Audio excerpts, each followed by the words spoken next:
Hi everyone, welcome to Everyday, your daily stop for virtual reality content. Not so daily lately, I had a big paper deadline last week, but today I am catching up because I'm going to be playing a new long Let's Play. I'm going to be playing the Knife of Dunwall, which is a DLC for Dishonored, which is a game about being an assassin and stealthing around and killing people. And the Knife of Dunwall is kind of a DLC semi-sequel that follows the adventures of Daud, who is the assassin who killed the Empress. Spoilers for Mission 1 of the original game. And it is a spectacular expansion on the original work. There's a lot of great new levels in it, and I'm going to be playing it using vorpX. vorpX has preliminary support for the Oculus Rift Development Kit 2 and allows you to play classic traditional commercial games on your Oculus Rift in virtual reality. The catch is that in order to do that, there's a massive performance penalty involved, and not everything works quite right. So it's going to be glitchy, and performance is going to be bad. Very, very bad. You will see how bad it is because I'm going to put the frame rate in the upper left corner throughout this whole Let's Play. I anticipate it's going to be about 15 episodes, and I know that because this is my second attempt. The first attempt, OBS lost all of my video of the entire Let's Play. So I'm doing it all in one session, but I'm going to be breaking it into individual episodes, each with their own about 20-minute video. After I finish this, I plan to do also the DLC of the Brigmore Witches, which is comes right after this and continues the narrative from the Knife of Dunwall. And then I will be all done with all of the Dishonored content. Definitely, at the time of seeing this video, I've already recorded all of the Knife of Dunwall, but if you have any tips or suggestions or things you want to see when I go and play the Brigmore Witches, let me know right away. I'm going to be recording that pretty soon. And let's go ahead and jump into it.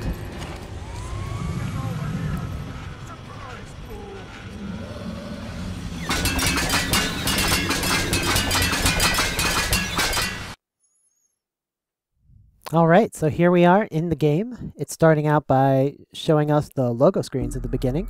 While it does that, vorpX pops up a little box right in front of me that says vorpX Start Info. For the best experience, change the FOV to 100 in the game's graphics options. This game supports Geometry 3D. Ignore this is wrong. What you should do is you should go into the vorpX configure, and you should actually click on Dishonored, and click Optimize or Apply for this game. And what that will do is it will enable a special hotkey. You will be able to press F4 when you're inside the game, and when you press F4, that will cause it to set the FOV to about 120, which is where it needs to be in a vorpX title on DK2. So I'm going to go ahead and close this. And here's where it says vorpX Positional Tracking. If you hit Alt-Space, it will center your positional tracking. You should always do this at the beginning. Mine's already centered properly. And I just hit the middle mouse button. And what that did is it zoomed out the view so I can look at the whole screen.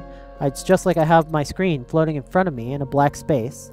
And this is really useful in any part of the game where you want to navigate a menu or look in your journal, or if you want to read a book or something, you can zoom out and view the whole screen, and that makes it easy to do it. You just tap your middle mouse button to do it, tap your middle mouse button to go back in, and that's it. That's very handy. I will be using that a lot. So you can see my frame rate I'm getting right now is about 47. It's bad, but it's not super bad, and we will be seeing some super bad frame rates when we get into the game. I am playing on dual GTX 980s in SLI to try and get my frame rate as high as possible. I've got my 4-core i7-4770K CPU. I've got it moderately overclocked, and I'm just trying to do everything I can to push my frame rate as high as possible. But as you can see, even right here at the menu screen in the Knife of Dunwall, we are already getting 20 frames a second. So this is how it's going to be. And there's going to be some scenes where the frame rate's reasonable, other scenes where it's very, very bad. And we're just going to have to deal with that. If you don't want a bad frame rate playing this game, and you probably don't if you're not putting it on YouTube like I am, you will want to be turning off stereoscopy. Turn off Geometry 3D mode put on no head tracking mode. I'll show you that in a minute, but it will guarantee you a very good frame rate without much trouble. On the other hand, you lose stereoscopy, you lose positional tracking. So like I said, this is take 2, so I'm going to start a new game. I have also played this game a couple times on a monitor, so I know a lot of what goes on in this game. There's Daud. So, the default mode, Veteran, a moderately challenging experience. Enemies inflict more damage and have keener perceptions. Over here is Novice, a casual experience for new players. Enemy damage is reduced and your health recovery is improved and potions are more effective. Elite, there's the mark of the outsider.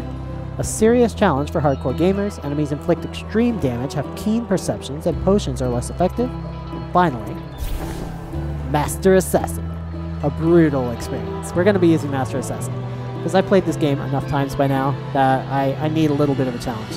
In this mode, basically if the enemies detect me and they swarm up on me, unless I can kill them instantly, I'm going to die. Like one sword slice or one shot in the face is all it takes.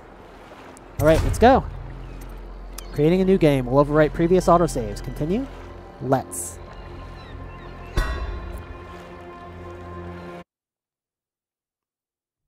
Dunwall Tower.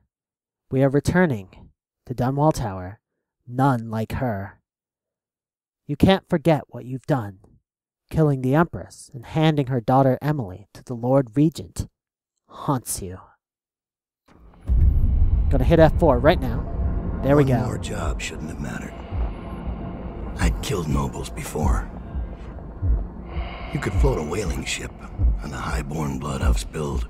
I can move my head a little bit. Another noble steps in to replace the last one. All equally corrupt.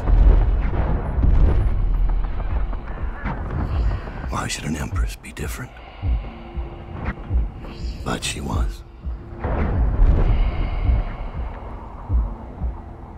Corvo! I watched her bodyguard's face as they took him away. Corvo, it's me! I knew I'd pay for this one. Maybe you can see what's going on down in the yard this time. The guards are trying to help. Was coming. It would shake apart everything I'd built. Let's do it! No. Out of the way, Emily. Get away from her. Corvo. It is so weird stabbing the Empress in first person. Ah! Mommy. That was not necessary. Where am I?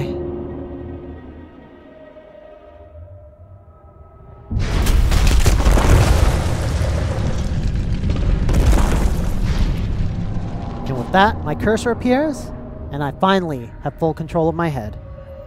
So I'm in the void. I've been drawn here, probably in my dreams. There's the Empress that I killed. Sorry about that. And here's a fallen letter. What's it say? You killed her, you killed her. Okay, that's creepy. Alright. This is actually also a reference to, in Corvo's dream, there was the letter that says, you can't save her, you can't save her, you can't save her. In memory of Her Majesty Jessamine Caldwell, mother to Emily, Empress to us all. Alright. So it's time to get started here. We are in the void, where bits of the world are frozen in time. Ooh, check out this stone in stereoscopy. It is amazing. Look at this. Okay, enough marveling at rocks. We've got work to do. I've configured it so by default the middle mouse button will bring up this wheel. I've configured it to the tab key because middle mouse button is used by vorpX for the edge peak.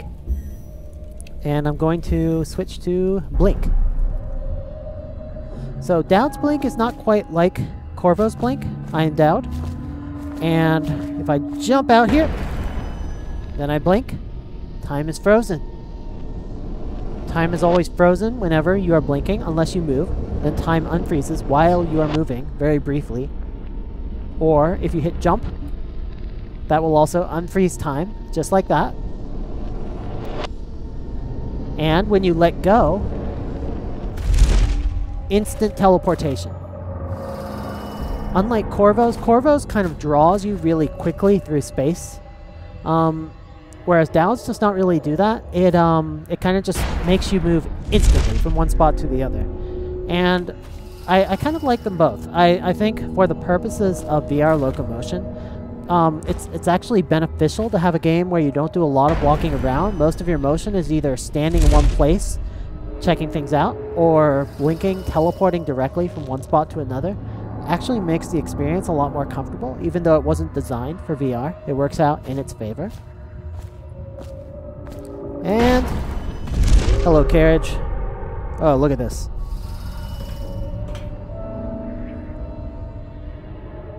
Wow. So like I said, I'm going to be dividing this up into 20-minute episodes. And it should be about 15 long. It's just a DLC, so this DLC is about half of Daud's mission. Together with the other DLC, they kind of make up a full sequel, or kind of DLC sequel.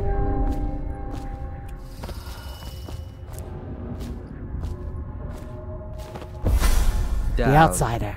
my old friend. It's been a long while, but you've got my interest again. Hey. How the years pass and the bodies fall.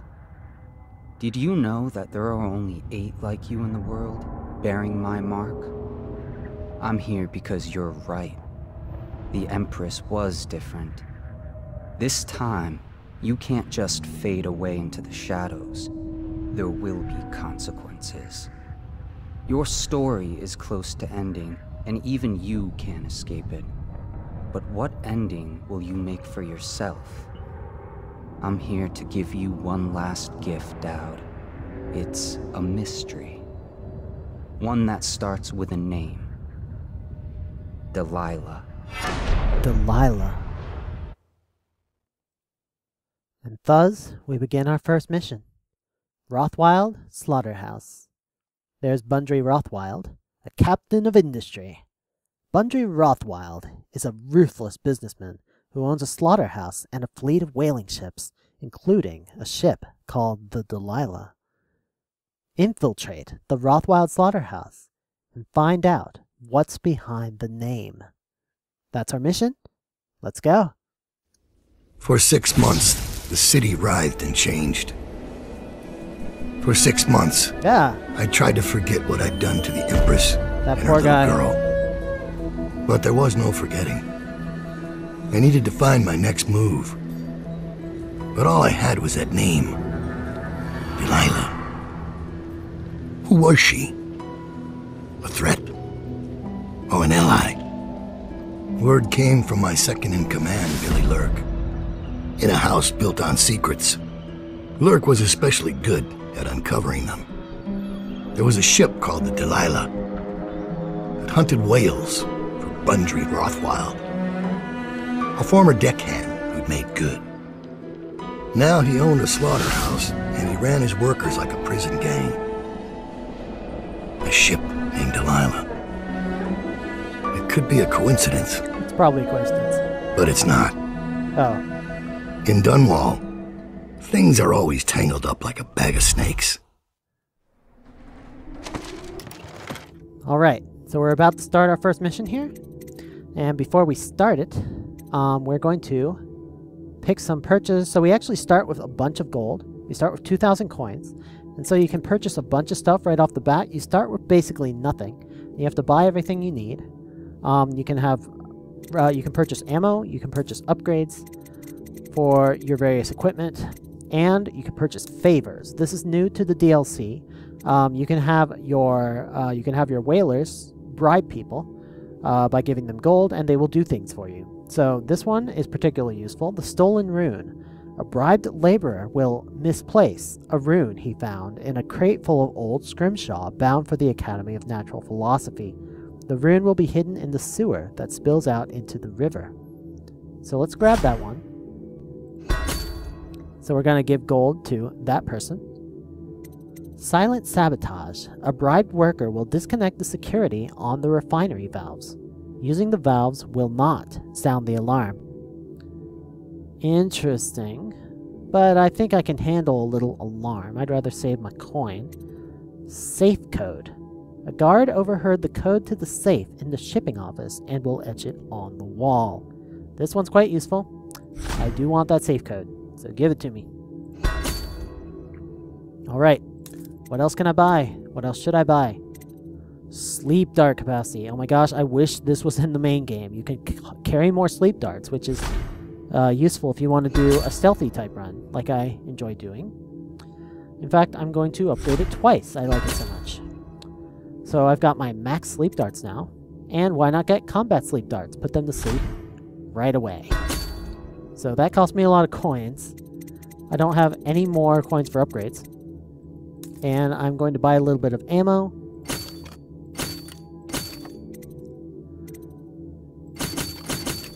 And now I'm out of money. I used up all my 2,000 coins on sleep darts and sleep dart upgrades so that I'll be able to be super stealthy and on those favors. Without further ado, into the mission we go. Mission 1.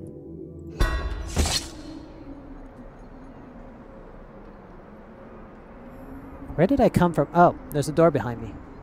Okay. Hey, Billy. Daud, you're here. I got bored, so I started without you. Turns out we're here on the perfect day. There's a strike at the plant, and it's no wonder. Rothwild runs this place like a prison. The stupid workers can't even get in without a time card. When the strike started, the butchers confiscated all the cards they could find. They've given the City Watch free rein to use force. If you ever wondered why I wanted out of the slums, here's your answer. There'll be other ways in, I'm sure of it. You don't mind if I tag along, right? Just to keep an old man safe. One last thing. I found something for you. I know you collect these. Ooh, a rune. Sweet. I'll be on the rooftops till you need me. Awesome. So I got my hands on my very first rune. You actually start this game with no runes, and both no runes and no bone charms. There's not even a bone charm menu here yet. I'm not going to upgrade anything quite yet. Actually, I might. You know what? I'm going to upgrade Summon Assassin. This will let me bring in an assassin from Daud's Whalers who will help me to fight the enemy. This is a unique new ability in the DLC, and it's a very Daud type thing to do. Because kind of his big power with the Outsider is his ability to pass his power on to others. And so that's very characteristic of him. And I'm done here for now. That was Billy Lurk. Get off the property or we'll lock you up too. So I hit F4 as soon as I came in here to set the FOV to 120. I'm going to use positional tracking to look around here. I'll see you swinging from a meat hook. Go home, mister. Orders are to confiscate those cards. No exceptions. I hope you die weeping. All of you. I hope the plague gets you. So there's full positional tracking. You can lean around obstacles. This game actually has built-in keys for leaning, Q and E. They do this really large, exaggerated leaning. But I actually prefer to just use the positional tracking to look around obstacles. And it serves essentially the same purpose, and it feels really great and natural. It's one of the great things about playing this game in DK2. This scene has one of the worst. I'm going to use Blink to get back up there. One of the worst frame rates coming right out here. Looks like I'm getting about 40. That's not too bad. Sometimes I get like 20 in this scene. Just keep an eye on that frame rate. You'll be able to see which scenes do very well and which scenes it struggles more with. Generally, it struggles with scenes with lots of geometry and lots of effects, like light shafts and stuff like that. Anyway, I'm going to get started on my mission. Blink! So I just jumped off there. I am floating in midair. And made it. Huh? Oh, hi there. Don't be alarmed.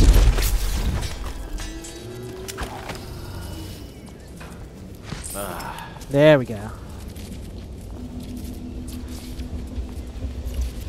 Check out those heat effects. They're actually Could the city working. get any worse? That's pretty cool. All right. I'm not sure it looks like real heat effects, but it does introduce, like, it looks right in VR. It's like it's got volume, and I can move around it. Okay. Got a book here. Little is known of Picotti, credited with this series of pamphlets arguing against the whaling trade. While he is gifted, his views are nonsense and threaten the economic underpinnings of the empire. Eco-terrorist! No, actually, they are kind of dicks to the whales in this whole universe. And we're going to see just how much of a dick they are to the whales very shortly.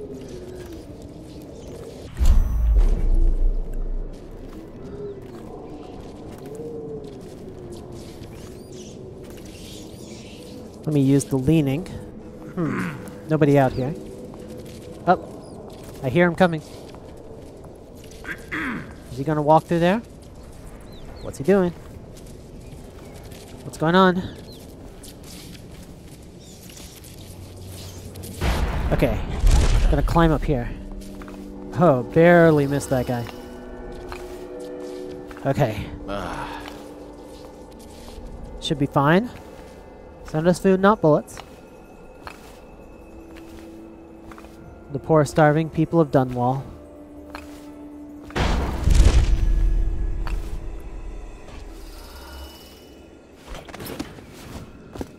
Ooh, what's that? King Sparrow Feather. That's good money. Attention. Under plague conditions, failure to report for work at industries deemed vital to state interests has been declared treasonous by the Lord Regent. So back there is an arc pylon. If I had walked by that, I would have been fried. So I had to navigate around it. And in front of me is the Rothwild Slaughterhouse, which is my destination. I will be visiting it. There are some guards that are guarding it with a wall of light, which again, I will need to go around. I'm going to try to be stealthy, but if I fail, I'm going to be cutting some dudes up. Alright. So, this whole scene is just really pretty. I really like these levels that take place late in the day where you have all this really strong slanted light coming down. Let's visit this apartment over here. Nobody here, nobody home. Gonna take this. Eat their food, take their money. That's what I do. Granny's Recipe. A page torn from an old manuscript, written in a scrawling hand. The port side eye of whale, newly dead. Plop it in the pot, grisly and red. Weeper, weeper, weeps no more. Laid to rest on blood-etched floor. Do this for me, dearie, and I'll give you a birthday treat. Granny. So Granny Rags does not actually feature in this game or in either of the DLCs. Oh, the frame rate is amazing in here. Look at this. So smooth. I really like what you've done with your place, Granny. The frame rate is amazing. They used to tell stories about a woman in the slums who did work like this. Granny Rags. They said she was 100 years old. That collective bargaining in any industry deemed vital to the state. I think Billy is the first whaler I've ever seen that I knew for a fact was female from her voice. Security services, and she's a good character. I like her a lot. She's very helpful in these missions, giving me lots of tips in random places, kind of blinking in out of nowhere, offers some backstory. But yeah, Granny Rags doesn't feature herself in either of the DLCs, but you will find places she has lived, and she will help you get your hands on some runes. Who's that guy over there? We're going to have to wait until next time to find out. I'm going to hang out on this roof. I'm going to show you some more of my vorpX settings next time. Some more of my Dishonored settings to make the vorpX experience more pleasant. I'm going to show you what it's like to play with stereoscopy turned off and the frame rate much higher. And that is all for today. Let me know your thoughts on the new series, and I will see you guys next time. Everybody have a great every day.